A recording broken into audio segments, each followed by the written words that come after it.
आज मैं नारा सुन रहा था, मोदी है तो मुमकिन है। ये नारा बहुत सही है। मोदी है तो मुमकिन है, और मोदी है तो बदलता भारत है, आगे बढ़ता हुआ, छलांग लगाता हुआ भारत है। और फिर मैं कहने के लिए नहीं कह रहा, नई शिक्षा नीति दी गई है। कभी किसी ने सोचा था कि बंगाली में उत्तर देकर के कोई डॉक्टर बनेगा? कभी किसी ने सोचा था कि असमिया भाषा में वो मेडिकल का डॉक्टर की परीक्षा देगा? कभी किसी ने सोचा था कि हम लोकल भाषा में अपनी पढ़ाई कर सकेंगे?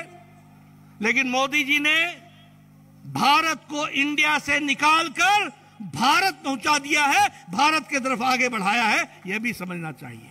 अब भारतीय भाषाओं में साधारण बच्चा पढ़ाई करके कंपटीशन देकर के आगे बढ़ सकता है।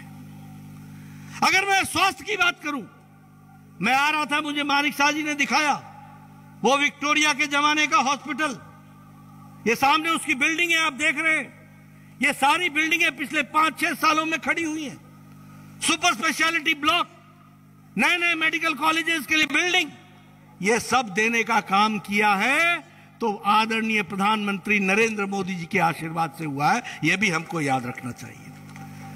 और अगर मैं स्किल इंडिया की बात करूं तो मुझे खुशी है कि आज भारत का लगभग 1.5 करोड़ युवा अब स्किल्ड लेबर हो गया है, और स्किल्ड दृष्टि से वो आगे बढ़ रहा है। यह भी हमको ध्यान में रखना चाहिए। और अगर मैं त्रिपुरा की बात करूं तो एक समय में त्रिपुरा अभावग्रस्त था। एक समय में त्रिपुरा अभाव से, हर चीज से वंचित था। आज हम कह सकते हैं कि त्रिपुरा समृद्ध त्रिपुरा की ओर आगे बढ़ चला है, और उसको बढ़ाने का काम चल रहा है।